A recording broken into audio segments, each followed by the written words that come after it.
I named him after myself, and I was writing him as myself, and I couldn't do it. I like writing, I love writing, but I can't write for myself.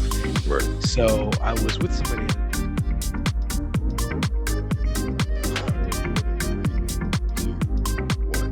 What's going to buy his website style, the man, the voice of fragrance, here with the BAFTA award-winning board game enthusiast, comic creator himself, Mark Maia. Mark, how you doing today? I'm good. I'm not gonna lie to you. I am a little medicated. I That's had okay. a I had I had a I had a situation occur on the weekend where I'm on some like painkillers, and I just started, and I'm not used to taking any sort of like drugs other than alcohol, and it's if I'm a little loopy or a little slow on response, that's that's why. Understood. Understood. So you have a lot of accolades and a lot of things I want to get to, especially after doing a little bit of research about you.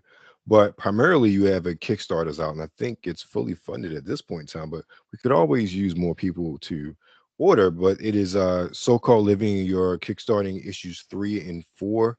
Tell us about so-called living. Yes, well, so-called living, the series as a whole, starts with a guy named Jack, and Jack is Jack's just a regular guy, or he was. Then he gets turned into a vampire, and then he needs to learn to adapt to this new way of living. Now, you got to understand that the world that Jack is living in is a world where the extraordinary is ordinary. It's not, it's like our world, but all these fantastical creatures, vampires, werewolves, zombies, ghosts, whatever, they all exist in this world and are just common knowledge to people.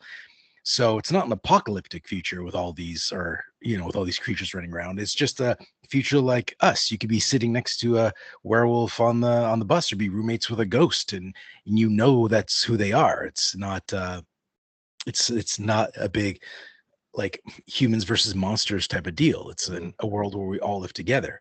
So that's the environment, and then Jack gets turned into a vampire, and yeah, he needs to learn to adapt. So while he's learning to um not get himself killed as a vampire, he calls on his friends for help, and his friends are they're morons. They're not the greatest help, but they show up anyways because they're good friends. And while this is happening, the mob gets wind that there's this new baby vampire in town, and they're very interested, and not in a good way.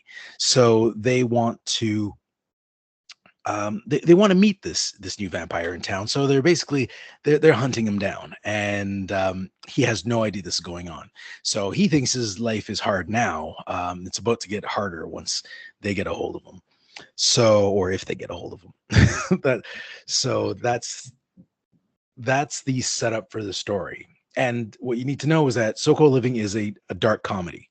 So we deal with very serious situations in a very kind of almost like a sarcastic dark humor. Mhm. And Jack is like Jack and his buddies are the comic relief, but the mobsters are very serious. And I've used this description before, where it's, imagine if the cast of Friends was being hunted down by the Sopranos. Okay. So that's a general setup. Okay. All right. So definitely sounds interesting. Love the dark comedy aspect. What what or if any were some of your inspirations in creating the series? Well, I didn't have any specific inspiration for the series or the story as a whole, other than it's just something I wanted to build, a world where all these things exist, and um, I wanted them to be commonplace. So what I did was I I came up with these four characters that show up in issue one: Jack, Jill, Nick, Casper. Those are the four characters that show up in issue one. I came up with bios for them, backgrounds, and I knew I wanted to get Jack to turn into a vampire and I wanted him to experience this new way of living. So it's kind of like a coming of age story, although he's of age. But Mhm. it's basically like him entering this new this his life is taking on a new perspective. Right. So I that's what the story I wanted to tell. So basically, when I wrote all these character bios, I just kind of like threw them into this world that I created. Like I created all the rules for this world and I threw them in there, the sandbox situation, and I just watched the events unfold as I just took notes. Is what it felt like. Like I felt like these characters kind of took on a life of their own, and I did have inspirations for certain for the characters, Hmm. like Nick, who's like he's like the vampire. He shows up in the first issue, and then he goes missing for a while, but he shows up again in this Kickstarter. But he is like, think of it like Lobo. When I was coming up with Nick, he was kind of like a Lobo character, right? His Okay. personality. But I wrote this script like over 12 years ago, so and I just didn't get it going till now because I couldn't find the right artist. So I got to that put up or shut up time, right? But now if I was to compare him to somebody now, I'd say he'd kind of be like Butcher from the Boys, right? Okay. If I had to cast him, somebody to play him, it would be Butcher from the Boys. And so yeah, he's Nick and Jack. Jack started as a bit of me, but kind of like the more sarcastic, jokey side of me. That's what he started. But Hmm. originally he was called Mark. So I named him after myself and I was writing him as myself. And I couldn't do it. I like writing. I love writing, but I can't write for myself. Right. So I was with somebody at a diner. As I was trying to write this, and I was like, I can't do this. I can't write for me. And they said, well, just try changing his name. Make it not Jack, or name make it not Mark. So I was like, Hmm. okay. I was watching 24 at the time. So I was like, I'll name him Jack after Jack Bauer. So I named him that, and from there it just took off. And then his personalities parted ways from mine, right? So he Right. became his own character. So yeah, that was it. So no necessarily inspiration of the story in general, more like I just wanted to play with all these creatures. So I guess really inspiration was all of uh all of monsterhood, you know what I mean? Yes. I wanted to keep the rules. I didn't want to reinvent vampires, but I did give them their own personality, right? So they are a different kind of vampire, but they still follow vampire rules. You know what I mean? They still drink blood. They can't go out in the sun and that type of stuff. So Right. the basic vampire tropes, they still follow those, and all werewolves will turn during a full moon, etc., etc. So all that'll happen. Okay. So you speak of monsters and the sort of monster them and the sort of traditional takes on them. Like, what are some of your favorite takes on some of the more famous monsters, even just some that you feature in your book? Oh, you mean favorite takes as in like something somebody else has Yeah, like done? movies, television, literature, vampires, werewolves, that sort of Eh, thing. I was a fan of like I've always been a zombie fan. And when I first watched the first remake or the remake, yeah, not the first one, I think it's the old remake of is it Dawn of the Dead? That's the one with In the where they're in mall. the mall. Yeah. Yeah. So the remake of that, and that's the first time I saw like running zombies. And I was like, whoa, okay, that's different. That changes it. Just making them run changes it up. You know what I Yeah. mean? Because at first you're like, I could deal with a zombie apocalypse. That's so bad. Just they become kind of almost a joke, right? Like unless you get overrun. But if you're careful, you could deal with them. But when they're fast and they're climbing over each other to get to you, and they're like they're frantic. That was a new way. I was like, wow, that's a cool take on zombies. Although the Yeah. zombies in our comic or my comic is, um, they're slow. They're the classic slow shambling ones because it fits their role. So I stayed classic with those. Okay. Okay. Yeah, I definitely remember seeing the remake when it came out in the theaters, and it was such a breath of fresh air Mhm. in the genre. And yeah, you're right. When they started running and just not just running, they're sprinting after people, that added a whole new sense of terror and dread to the zombie apocalypse. Yeah, and the what was I going to say?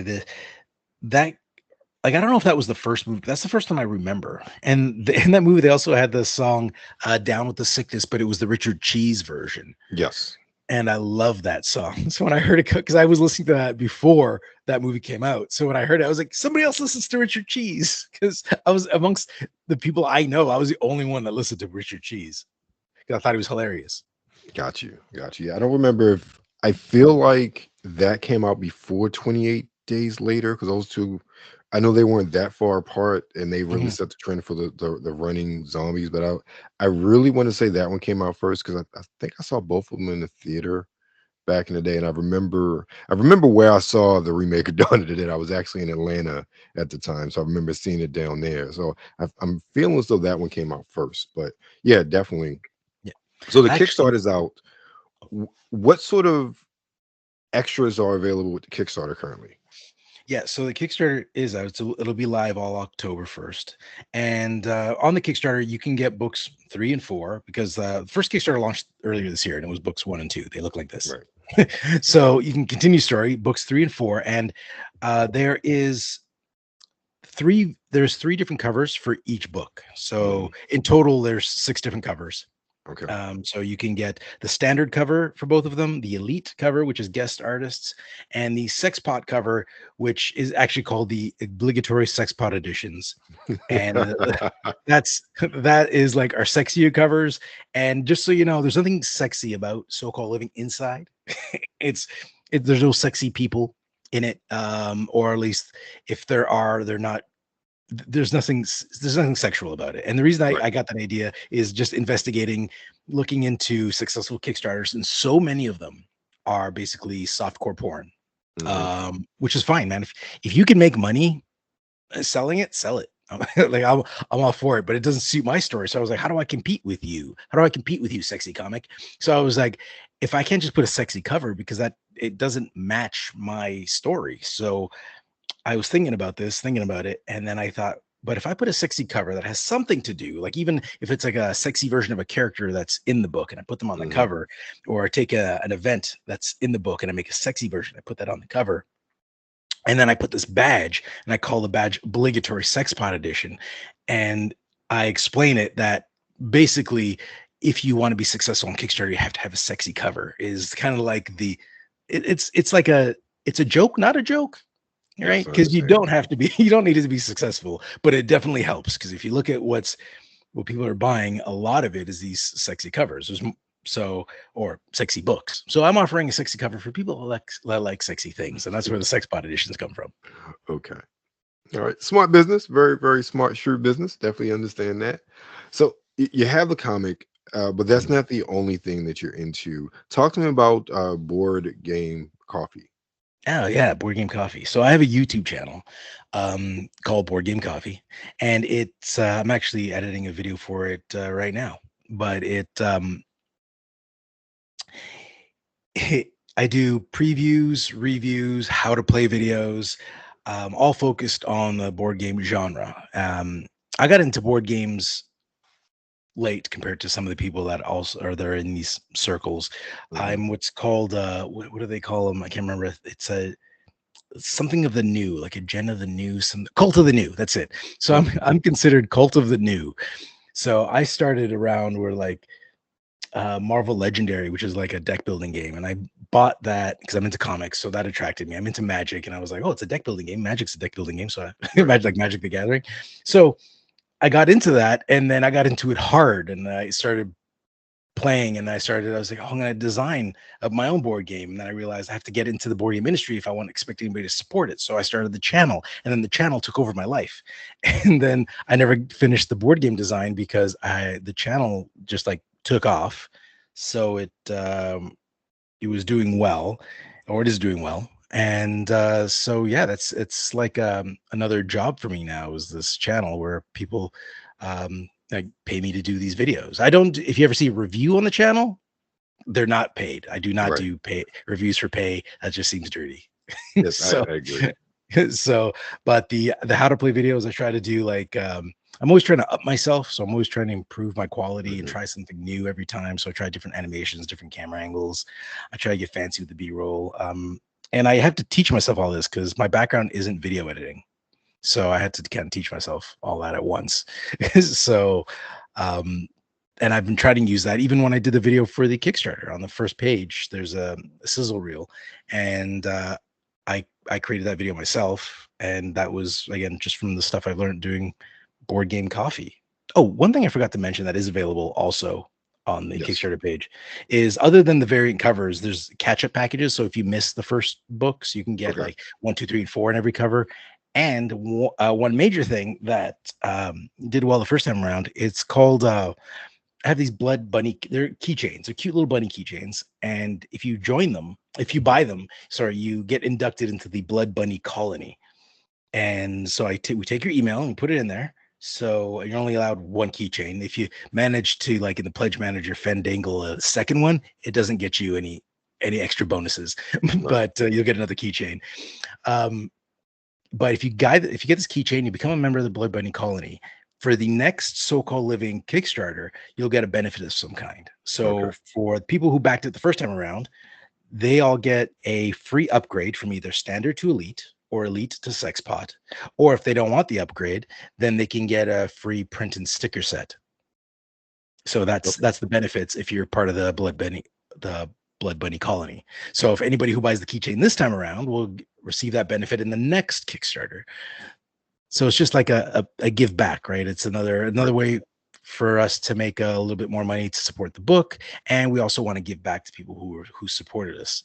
And we make those keychains ourselves, like in this house. Hmm. So like I put together the file, my wife cuts it on her laser cutting machine. It's like white and black acrylic. So it's like white acrylic, and you cut into it, and it's like black underneath. So it Hmm. gives it a nice sharp look. So yeah, That's a.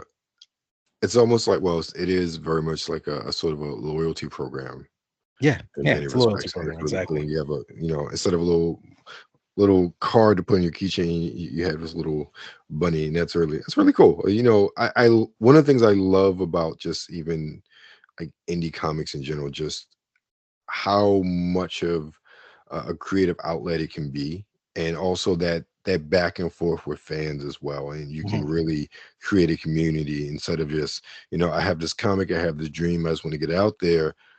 But if you do it right, you really can build a community and a following, that can carry you across multiple issues and multiple series as well. Yeah. And that's what I'm trying to do. Cause like when I got into this, and if anybody's watching this who's interested in getting into indie comics, I was a total noob. Like I had no idea. When I started earlier this year, when I launched the kick, because I had a Kickstarter earlier this year in March, that was for books one and two. So I'm Hmm. getting actually two Kickstarters in 1 year, which is actually pretty decent.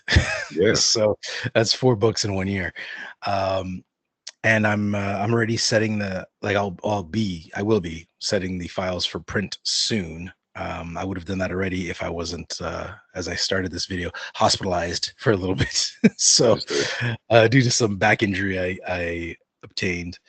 But so yeah, those books are going to get done for sure. And now that we're funded, that'll definitely help the printing. But yeah, we've reached our funding goal, but really we need more than that.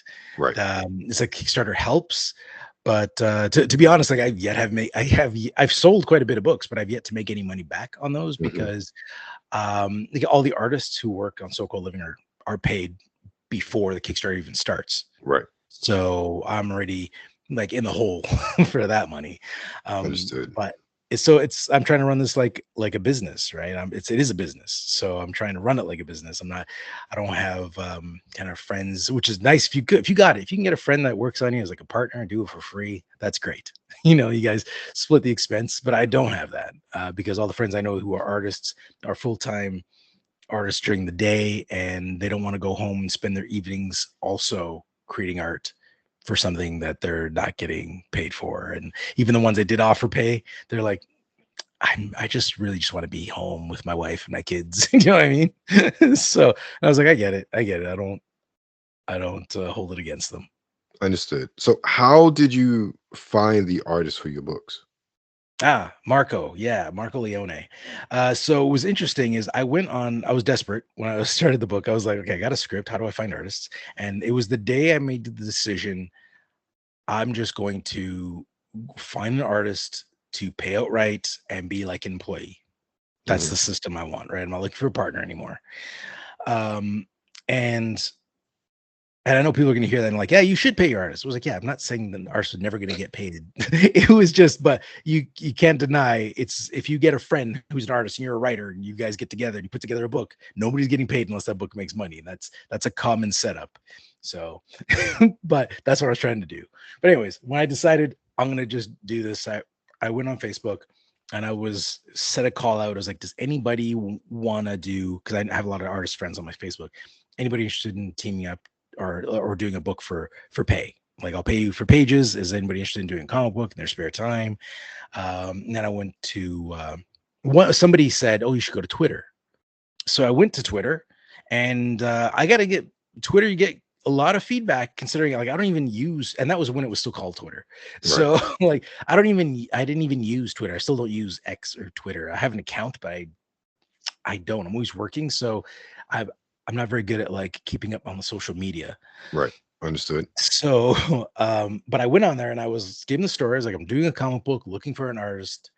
Uh, Go, send the message, and I got flooded with people looking to be to work on this comic, and I was like, that's crazy how fast that came in. But unfortunately, um, I'd say 95% of the art that came in was anime inspired, Mm, right? It was the pointy chin, the big eyes, the very cutesy look, almost that teen romance drama novel look. You know what I mean? Like right. that's what I was Yes. getting a lot of. And like the majority, like I said, 95% isn't even an exaggeration. and I and the other 5% that weren't really strong artists. I appreciate like people trying, but I didn't want just anybody, especially if I was going to pay them. And there was a lot of good artists that did in that anime style, but that's not what I wanted. That's not what suited so-called living. Right. So I was like, I don't know if it's going to work. So I went on comic book groups, and I was reading this story this guy was sharing, and he said, I paid an artist to do my comic book, and the pages were great. He showed some samples, and he's like, the guy did 3 pages and then left. He took my money and he just disappeared. He just ghosted him. So he's like, can anybody in this group, or does anybody know anybody that can draw this way so that um, I can continue my book? And I was like, wow, that's shitty. And that put another concern in my in my brain. I had to think, it was like, okay, so I'm gonna find an artist online and then he's just gonna bail, right? So but while I was in that chat, somebody, David Campetti, who's I found out later worked in the Marvel industry for or the comic book industry for over 40 years. He's worked with Stan Lee. He's done a lot of stuff. He was like, hey, I have this business. If you want to check it out, we'll we basically we host artists, so it's like a website with a bunch of artist portfolios, and David's like the middleman, and he's got this team of artists on his roster, and if you contact him, he'll be like, yeah, if you want that style, here's all the artists I have. If you're looking for specific artists, I'll help you find them. And he puts you together with the artist, and then you pay David and David pays the artist. So he's like the middleman, so he's the protection, which is a good setup, right? So that way you're less at risk that of this artist taking your money and leaving, or somebody doing work for you and them not getting paid. So I talked to David and he was like, oh great. So I introduced him. I was talking to him and I was like, okay, well, I don't know how much per page costs. So he was telling me some of the costs and I was like, I can't afford that, man. He's like, oh, I was like, I don't think this is going to work. And he's like, well, what can you afford? I was like, and I did some numbers and I gave him a number and I was like, maybe this. There's a reason I'm not saying the number and I'll tell you in a second. But I said like this number. And he's like, let me give me give me a little bit and I'll get back to you. Then he introduces me to somebody in Italy who basically is does the same thing he does in North America, but in Italy. So I was like, oh, it's great. It's another studio, but it's in Italy, and their cost of living is a lot lower. So Right. that's how I met Marco. So I got somebody who could work for what I could afford, and he's still making his living. So I pay this studio. Marco works with that studio, and I work with Marco, and it's great. So we've got a good relationship now where he just like originally it was, he does half the work and then I pay the full amount and then does the other half. But now Mhm. it's like sometimes he'll just send me all the work before I pay him, and then I'll send him the money, or I'll pay him before he's finished. Right. It's because we've got a good relationship now. There's a trust there. Yeah, there's a trust there. Yeah. So I'm never going to screw anybody over. Right. And if I do, it's never on purpose. So if I've screwed anybody over that's listening to this, I'm sorry. I have no idea. Reach out and let me know. But it's not in me to screw somebody. I very much try to be like a man of my word, right? That's Understood. kind of like the brand I want to build for myself. So, Understood. so that's That how I that met Mark. It's a lot of work. it sounds like it. Just other artists I've talked to, is not other, but other creators, writers specifically, and they all have these very interesting stories of how they found their artists. But one of the things I want to go back to board game coffee for a second, because there's something Sure. you said which I actually wondered about when I went to your channel. I was like, oh, they should really pay him to do these how to's, and the fact that you do, I'm like, that's absolutely awesome that actually happens. Because just I only got on there briefly when I saw, I'm like, oh wait a minute, YouTube channel, let me check this out. And I would say, you say you taught yourself, you did a very good job with the trailer for so-called living and just in general. Like I was impressed. I was like, oh, this is pretty doggone good. Thank you. Thank you. Yeah. It was funny about it is there was a big gap between, like, I did the video for the first Kickstarter, and it had a similar style, but it was like an old movie reel. Hmm. So it was like I had the flipping the flipping movie, like the film. Yeah. And then for this one, I was like, I want to do something similar, but I want to modernize it a bit. So I'm gonna go VHS. I'm gonna go from film to Yeah. I like the VHS. tracking and everything. Yeah, I like that. Yeah. So I went to that and I was like, okay, well, maybe as a base, I'm um I'm gonna go look at how I did the other one. I was like, maybe I was like, I must have used a template or something. So I Hmm. opened up my old file. I was like, I didn't use a template. I actually did a lot of this by hand. Like there was a video overlay I got that I put in there, but Hmm. so many of those effects, like 90% of them I did on my own. And I was like, I did this myself. I don't even remember doing this. And it was funny 'cause I looked at it and I looked at some of it. I was like, good job. That was from the back. I was like, if you asked me before I looked at that video, I was like, oh, I just used a template and put in pictures and things. But I didn't. I was like, I animated in After Effects, and then I did the like post work in Premiere, and I was going back and forth. And because I'm learning that, because when I had to do the video again, I was like, I teach myself how to do this all again because I don't do it often because it's not my job, right? Right. So when I do the YouTube videos, there's certain things there that I repeat over and over again that I get some animations, some simple overlays. But when it came to the Kickstarter video, I wanted to kick it up a notch, right? And it was funny. I would have sworn I just used the template and just just filled it in, but I didn't. I actually did it myself. So that's why I was very impressed with myself. That was one of the few times I actually ever did. So I was like, hey, good job. But yeah, so that was it. But thank you. I'm glad you liked the video. Oh, definitely. So, Mark, I'm not going to hold you too much longer, but tell everybody again where they can find so-called living. Oh yeah, so Called Living is on Kickstarter right now. It'll be there all October. It's a dark comedy, perfect for Halloween. You're looking for a Halloween comic book. You're looking for something that's a little funny, not spooky, but funny in the funny scary category. That's check out So Called Living. It's great art, great story. If I don't say so myself, or if I do say so myself, and you won't be disappointed. Okay, well, so-called living, see the link right there, flashing below, and also in the show notes. Tell everybody else where else they can find you. Talk about board game coffee and anything else you want to plug and have them visit. Oh yeah.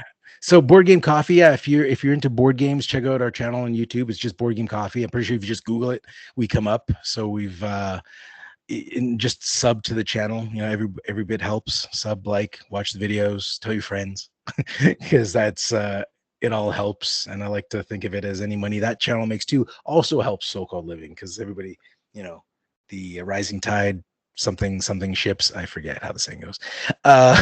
So So yeah, so Board Game Coffee on YouTube. Follow us on Instagram. I do have a so-called living Instagram as well. Follow that. It's new, so it's fairly low. The Board Game Coffee one's a bigger channel, Okay. but and if anybody wants to contact me to discuss board games or comic books, feel free to reach out on Instagram or Facebook or YouTube or whatever. It's Board Game Coffee and so-called living everywhere. So All right. Thank you, Mark. Well, you guys got that again. Everything flashed before your eyes. If you missed it, it's in the show notes.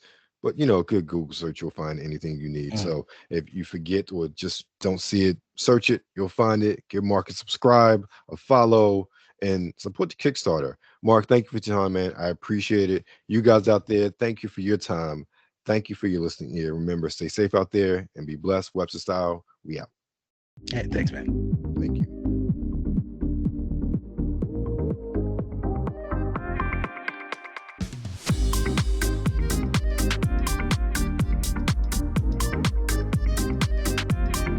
Well, hello, hello, baby. This is your lovely Misty Stone, and you are watching Webster Style with me.